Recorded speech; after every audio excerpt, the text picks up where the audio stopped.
오늘 말씀 함께 읽도록 하겠습니다. 오늘 말씀은 요한복음 1장 42절 말씀 한 절 말씀입니다. 함께 한 목소리 합독하겠습니다. 데리고 예수께로 오니 예수께서 보시고 이르시되 내가 요한의 아들 시몬이니 장차 게바라 하리라 하시니라. 게바는 번역하면 베드로라. 아멘. 아멘. 오늘은 나를 믿어주시는 하나님이라는 제목을 가지고 함께 말씀의 은혜를 나누겠습니다. 우리는 종종 어떤 사람을 향해서 사람 냄새가 난다 이런 이야기를 하죠. 또 사람 냄새가 나는 게 참 좋다. 자, 여기서 말하는 사람 냄새란 몸에서 나는 채취가 아닙니다. 우리 아이들은 또 모를 수 있으니까 사람 냄새 뭘 말하는 걸까요? 인간적이고 따뜻한 어떤 그런 면모, 그런 모습을 말하는 거죠. 사람 냄새의 기준은요 저마다 좀 다를 수 있습니다. 다를 수 있는데 우리 주변에 사람 냄새 난다라고 하는 그런 사람들을 이렇게 한번 돌아보고 공통점을 한번 찾아봤어요. 한 4가지 정도로 이렇게 정리를 할 수 있겠더라고요. 첫 번째는 이렇게 이야기를 해볼 수 있을 것 같습니다. 사소한 일에도 잘 웃는 사람. 그러니까 보통 냉소적이거나 좀 부정적인 사람은 우리가 가까이 하지 않으려고 하죠, 그죠? 좀 뭔가 이게 뭐 정말 사소한 건데 작은 건데 그것으로 인해서 막 웃고 또 칭찬하고 그냥 낙천적이고 긍정적인 사람. 그런 사람을 이야기할 수 있겠고, 또 두 번째는요 허점이 보이는 사람. 그러니까 한치의 허점도 보이지 않는 이런 사람들은 언제 필요합니까? 일할 때. 왜냐하면 일할 때 실수하면 안 되잖아요. 이게 어떤 큰 그 데미지나 피해 손실이 이렇게 회사나 또 다른 팀원들에게 부서원들에게 미치기 때문에 그건 안 되지만, 네, 인간관계를 하다 보면 좀 실수도 하고 좀 이렇게 뭔가 이렇게 좀 그런 게 있지 않습니까? 그래서 때로는 완벽하지 않은 사람, 허점이 보이는 사람, 그런 사람이 좀 사람 냄새가 난다. 세 번째는요, 자신만의 세계가 있는 사람, 어떤 가치관이나 이런 주관이 좀 뚜렷한 경우. 그러니까 물에 물 탄 듯 술에 술 탄 듯 막 우유부단히 이런 것보다, 물론 이제 그럴 수는 있겠죠. 그래도 자신의 가치관이나 생각이 좀 뚜렷해서 다른 사람들의 말에 이렇게 잘 휩쓸리지 않는 거. 휩쓸리지 않는 거. 그렇다고 이게 고집, 그런 건 아니고. 딱 이해가 되시죠? 어떤 건지. 네. 그 다음에 이제 마지막으로 선한 사람. 이거는 뭐 더 이상 말할 뭐 그런 게 없을 것 같아요. 그냥 좀 이렇게 선한 그런, 우리 사랑하는 성도님들. 딱 보면 선한, 그죠? 모습이 이렇게 막 드러나는데, 사람 냄새가 난다라는 이런 공통점을 한번 생각을 해봤습니다. 성경에 나오는 사람들은요, 사람 냄새가 난다라기보다 대단한 위인처럼 느껴질 때가 많습니다. 아마 같은 생각일 것 같아요. 이유는 간단합니다. 저도 생각을 해봤거든요. 아마도 신앙의 관점으로 항상 우리가 그 관점을 가지고 보기 때문에 그렇지 않을까. 사실 그렇죠. 성경은 하나님의 말씀이고 하나님의 관점으로 기록이 되어 있지 않습니까? 그러니까 우리가 사람 냄새보다는 하나님 뜻, 하나님 생각, 하나님 중심으로 거룩과 죄를 항상 구별하면서 또 불신과 믿음을 구별하면서 우리가 보기 때문에 사람 냄새보다는 좀 신앙으로 이렇게 많이 파헤치죠, 그죠? 그러니까 분석을 하고 옳다 아니다 이런 관점이 좀 많다라는 거죠. 그런데 성경을 보다 보면은요, 진짜 사람 냄새가 나는 인물을 찾아낼 수가 있습니다. 그 사람이 누구냐면 오늘 본문에 등장하는 베드로입니다. 그러니까 다른 사람들은 좀 이렇게 신앙의 관점으로 많이 쓰여졌고, 물론 베드로도 그러하기는 한데, 그래도 다른 성경 인물에 비해서 사람 냄새가 좀 많이 나는 그런 면모가 보인다는 거죠. 그러니까 베드로를 통해서 사람은 이런 존재다, 이런 걸 보여준다는 겁니다. 함께 살펴볼 텐데요. 3가지로 한번 제가 정리를 해봤습니다. 우선 베드로는 그러면 어떤 사람이냐? 지적 능력이 좀 뛰어난 사람이다. 예, 지적 능력이 좀 뛰어나다. 이렇게 말할 수 있는 이유가 있어요. 질문을 굉장히 많이 합니다. 그러니까 이게 복음서에서 이제 수지자이다 보니까 좀 나타나는 경우도 많기는 하지만, 그래도 다른 제자들에 비해서 예수님께 질문을 매우 많이 던지는 사람. 한번 보실까요? 몇 가지만 갖고 왔어요. 3가지. 주여, 형제가 내게 죄를 범하면 몇 번이나 용서하여 주리까? 7번까지 하오리까? 이런 질문 혹시 하실 수 있으십니까? 네, 이런 질문을 한다는 거죠. 또 2번째, 주여 어디로 가시나이까? 그러니까 너희는 모르는 어떤 길을 내가 간다. 이제 하나님 아버지의 처소로 간다. 그러니까 어디로 가십니까? 이렇게 물어본다는 거죠. 그 다음에 또 주여, 내가 지금은 어찌하여 따라갈 수 없나이까? 네, 이외에도 질문들이 굉장히 많이 있습니다. 많이 있는데 아무튼 질문을 굉장히 많이 던졌다는 거죠. 질문을 한다는 것은 지적 능력이 있다. 이 말을 이렇게 한번 생각해 보겠습니다. 우리가 어떤 것에 대해서 뭘 모른다라고 해볼게요. 잘 모르는 거다. 그러면 이 잘 모르는 것에 대해서 질문하는 게 쉽습니까? 어렵습니까? 몰라서 못 물어요. 그러니까 알면 그것에 대해서 조금만 생각을 해보면 하면서 이렇게 막 물어볼 수 있잖아요. 아예 모르기 때문에 질문하는 게 참 어렵다는 거죠. 근데 베드로는 계속해서 물어본다는 것은 생각을 하고 있다는 겁니다.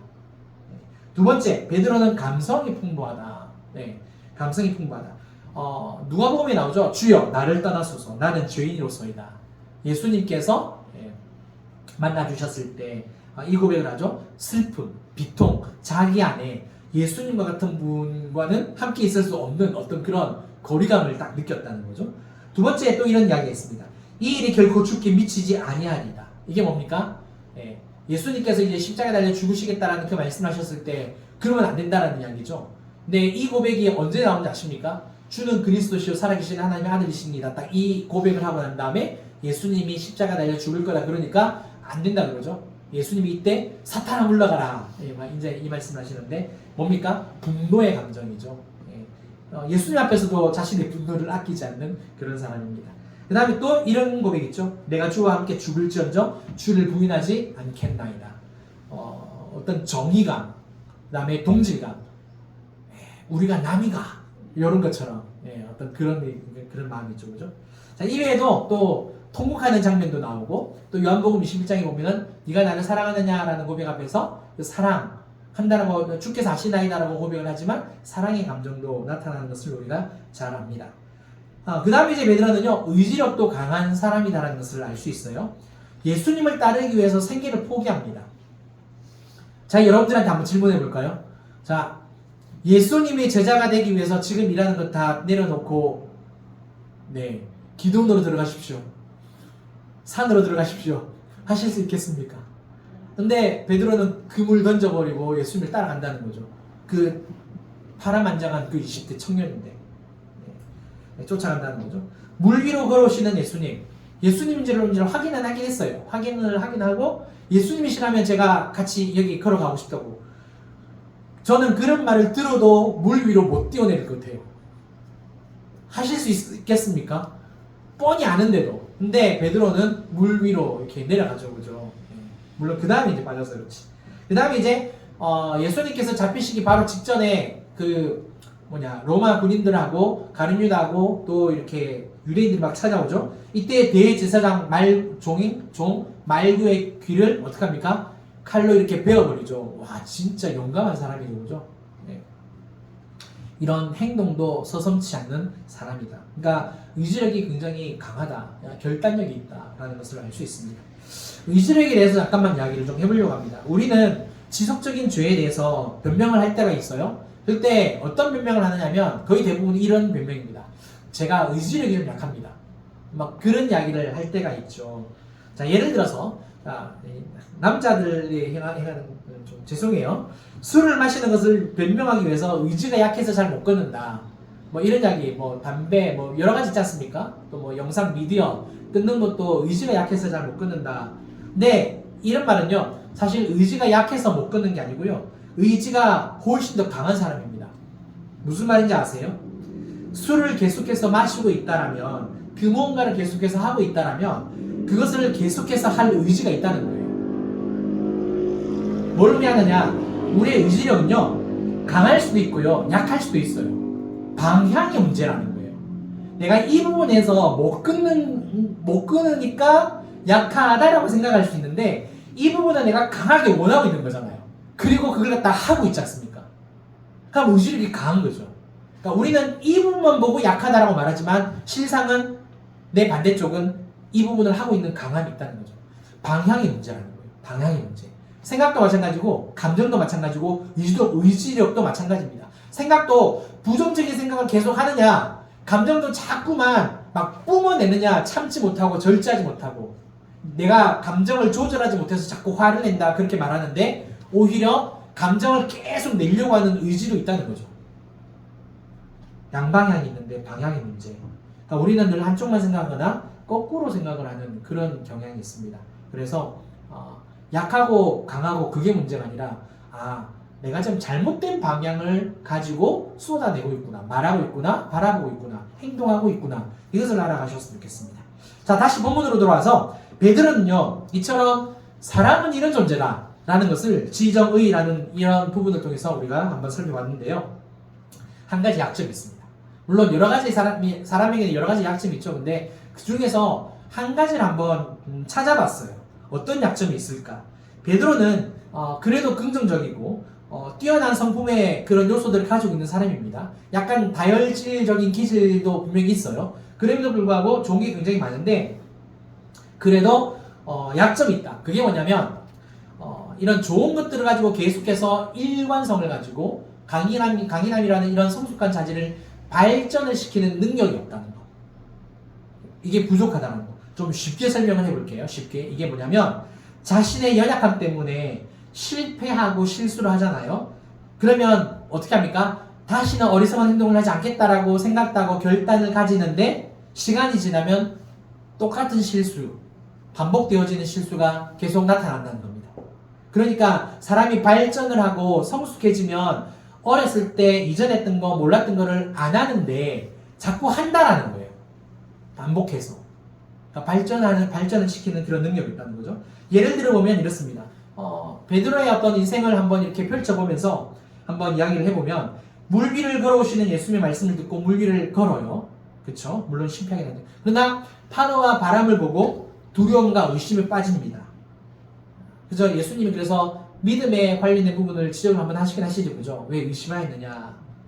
그 다음에 그 이후에 예수님이 십자가에서 이제 고난을 겪으시고 죽을 것을 말씀하시자 절대 그럴 수 없다라고 이야기하죠. 이때 예수님이 뭐라고 하시느냐면 베드로를 향해서 너는 하나님의 일을 생각하지 않고 사람의 일을 생각한다. 그런 말씀을 하십니다. 그러니까 하나님 중심주의 사고가 아니라 아직까지 여전히 사람 중심. 그렇죠? 사람 중심의 그런 생각에 사로잡혀 있다라고 강하게 책망하시죠. 그리고 난 다음에 또 보시면은요, 예수님이 잡히시기 직전까지 베드로는 어떤 야망을 가지고 있느냐면 예수님이 이제 메시아로서 이제 한번 이스라엘에 이렇게 올라가시면 내가 거기에서 한 자리를 차지하리라. 왜냐하면 수제자니까. 그런 야망도, 정치적인 야망도 있다는 거죠. 그 다음에 예수님이 잡히신 후에는 예수님을 3번이나 저주하고 부인하는 지경에까지 이르게 된다는 거죠. 그래서 결론적으로 베드로는 인간적으로 뛰어난 성품과 자질을 가졌지만 예수님의 그 공생의 기간 동안만큼은 한 2년 반, 뭐 길게는 그냥 3년이라고 했을 때, 성숙한 그 인격의 사람이 되지는 못했다라는 것을 우리가 알 수 있죠. 그런데 그런 베드로가 예수님께는 아무런 문제가 되지 않는다는 사실입니다. 비록 그런 약점이 있지만 그래도 예수님께는 그게 아무런 문제가 되지 않는다는 거예요. 자, 오늘 말씀인데 한 번 더 읽어보겠습니다. 요한복음 1장 42절 시작. 데리고 예수께로 오니 예수께서 보시고 이르시되 내가 요한의 아들 시몬이니 장차 게바라 하리라 하시니라. 게바는 번역하면 베드로라. 여기서 먼저 주목할 부분이 있습니다. 예수님이 베드로를 보셨을 때 보시다라는 단어를 성경이 이름을 했습니다. 여기서 예수께서 보시고 이르시되 보시다. 이 보는 것은요, 단순히 보는 게 아닙니다. 단순히 보는 게 아니라 꿰뚫어 보다입니다. 꿰뚫어 보다. 그러니까 베드로에 관한 모든 것을 이미 다 아셨다라는 거죠. 오늘은 이게 신집사님이 안 계셔가지고 이게 없으니까 원래 노이즈 기능이 있는데 오늘은 없는지 어떻게 딱 알고 오토바이가 계속 지나가요. 자, 아무튼 꿰뚫어 보다예요. 이 꿰뚫어 본다라는 것은요, 베드로에 대한 모든 것을 다 아신다라는 그런 개념이에요. 어떤 생각, 어떤 마음, 과거, 현재, 미래가 뭔지 다 아시는 그런 꿰뚫어 보심입니다. 뭘 말한 걸까요? 예수님의, 그러니까 베드로가 나중에 이제 예수님의 제자가 되잖아요. 예수님의 제자가 되어서도 어떤 실수를 하고 어떤 실패를 할 건지에 대해서 이미 다 아셨다는 겁니다. 이미 다 아셨다는 거예요. 물론 이제 중간중간마다 이제 그런 상황을 맞닥뜨렸을 때 책망을 하시죠. 근데 뭐 베드로를 죽이려고 하는 말씀은 아니잖아요. 발전시키려고, 돌이키려고 하시는 말씀이죠. 그죠? 아무튼 실수하는 것까지, 실수를 반복할 까지 전부 다 아셨다라는 겁니다. 그런데 더 중요한 사실, 그렇게 실수와 실패를 반복할 베드로이지만 결국에는 뭐가 된다? 반석이 될 거다. 그러니까 예수님이 베드로를 대하신 방법이 뭐냐? 그의 가능성을 믿어주신 거예요. 변화될 가능성, 발전될 가능성, 성숙해질 가능성. 실수를 반복하고 실패할 베드로이지만 그가 수지자이기도 한데 예수님을 저주하고 부인할 그것까지 다 아셨지만 그럼에도 불구하고 성장할 거다. 믿어주셨다는 거예요. 믿어주셨다. 갈릴리 호수 근처 작은 마을, 거기서 살아가는 베드로, 어느 누가 주목했습니까? 그렇잖아요. 예수님이 끄집어내지 않았다면 성경에 기록되어 있을 일도 없고 2000년 전에 살았던 베드로를 우리가 뭐 어떻게 알겠습니까?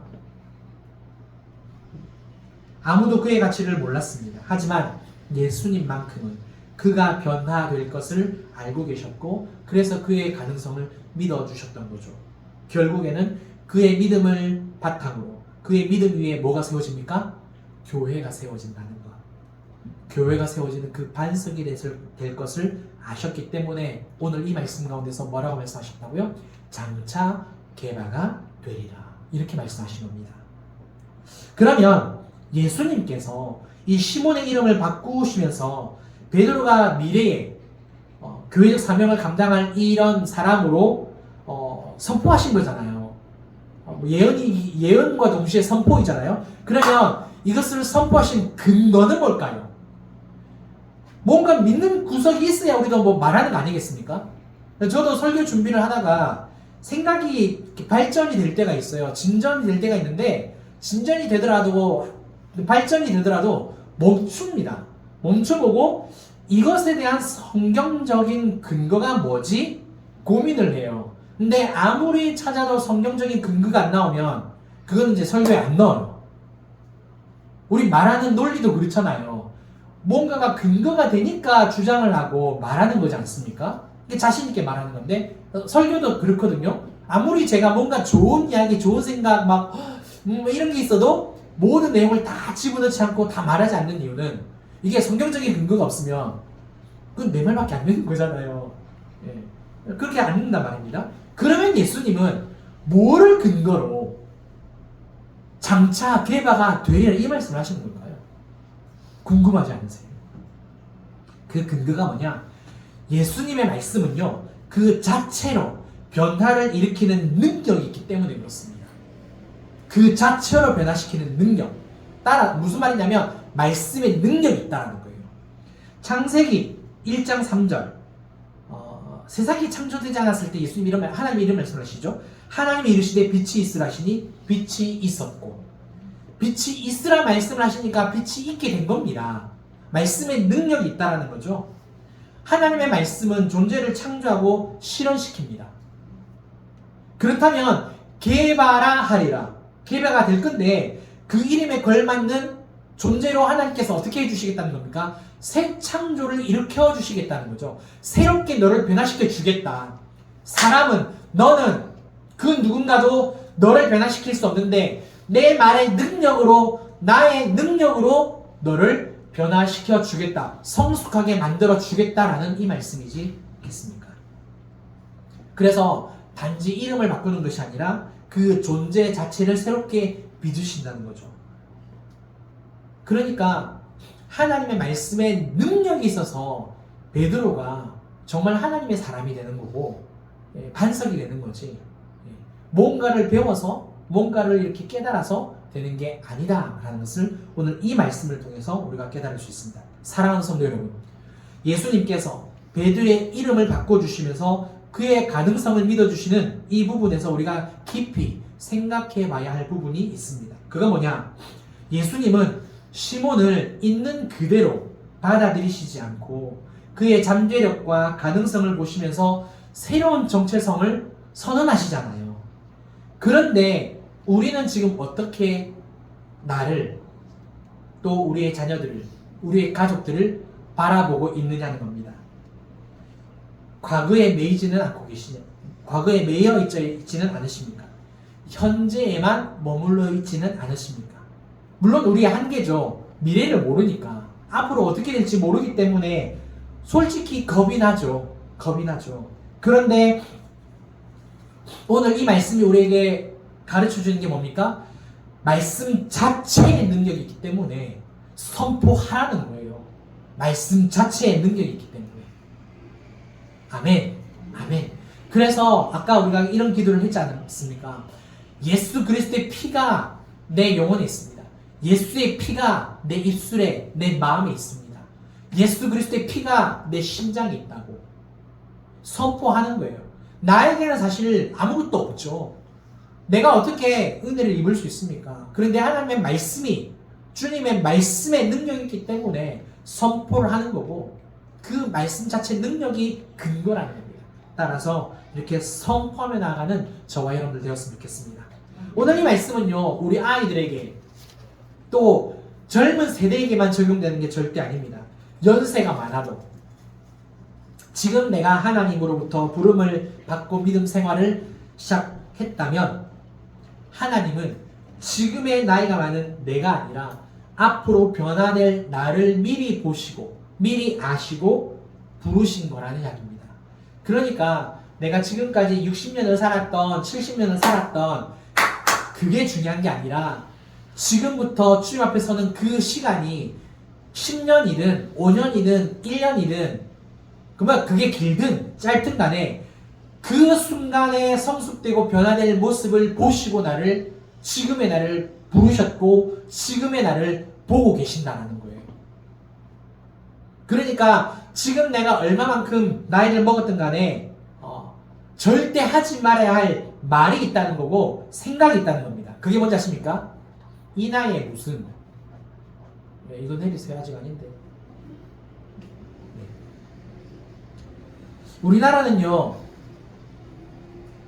나이에 대한 가스라이팅이 굉장히 많은 나라입니다. 나이에 대한 가스라이팅. 그래서 젊은 청년들이 명절 때 시골 가기 싫어하잖아요. 왜냐하면 20살에 어디 취업했냐, 어디 대학 갔냐, 30살에 결혼해야 된다, 40살에 뭐 어디 얼마만큼 이렇게, 그렇죠? 차는 어떻게 바뀌었는지 그 나이대에 맞게 모든 것을 다 이야기를 한다는 거죠. 이게 나이에 대한 가스라이팅이거든요. 조금만 나이 들면 그 나이에 뭐 하려고 이렇게 우리가 물어본다는 거예요. 근데 한번 생각해 보세요. 한번 찾아봤어요. 레오나르도 다빈치, 이분이 모나리자를 그리셨습니다. 근데 모나리자를 그린 나이가 몇 살인지 아십니까? 51세. 저 이제 내년부터 모나리자 그리려고요. 와우. 할랜드 샌더스라는 분이 계십니다. 이분이 누구냐면요, 엄청나게 부근한 인상을 가지고 있는 하얀 턱수염의 KFC 할아버지입니다. 이분이 KFC 프랜차이즈 사업을 시작한 나이가 66세입니다. 여러분 하실 수 있습니다. 자, 역사적으로 위대한 업적을 남긴 사람들은요, 다른 사람들의 속도를 보면서 불안해하지 않았어요. 남들은 저렇게 앞서가는데. 이게 사실 자녀를 둔 부모 같은 경우에는 좀 이게 심한 것 같습니다. 아무래도 이제 자녀가 다른 자녀들하고 이렇게 비교가 안 될 수가 없죠, 그죠? 근데 중요한 것은 뭐냐? 자기가 정한 방향을 따라 자신만의 속도로 가는 게 중요하다. 예수님은 그걸 보셨다는 거죠. 베드로가 3년 빨리 성숙하든 5년 빨리 성숙하든 10년 후에 성숙하든 그게 예수님께는 문제가 안 되었다니까요. 기어코 말씀의 능력이 있기 때문에 변화된다. 그것을 보고 선포하시면 안 되겠습니까? 베드로도 또 우리의 신앙생활도 마찬가지입니다. 베드로는 마가다락방에서 성경 충만을 받은 후부터 자신을 믿어주신 그 예수님께 보답하는 인생을 살았습니다. 하나님은 우리를 또 한 명의 계바로 부르십니다. 우리가 되어야 할 존재, 될 수 있는 존재로 바라보시고 지금의 나를 보신다는 거예요. 혹시라도 자기 비하, 열등감, 어떤 신앙적 무력감, 다 저를 두고 쓴 말입니다. 이런 부분에 사로잡혀 있는 혹시 우리 성도님들 계십니까? 오늘의 이 말씀을 믿고 꼭 붙드셨으면 좋겠습니다. 하나님은 이제 올려주실래요? 하나님은 현재의 내 모습이 아니라 장차 변화될 모습을 보시고 부르셨다. 이것을 믿으셨으면 좋겠고, 두 번째는 지금은 내가 실수와 실패를 반복하지만 끝까지 나의 가능성을 믿어주시는 하나님이시다. 이것을 믿고 나아가는 저와 여러분들 되시기를 주님의 이름으로 축원합니다. 우리 함께 찬양하고 기도하겠습니다. 그 사랑 우리 찬양하겠습니다.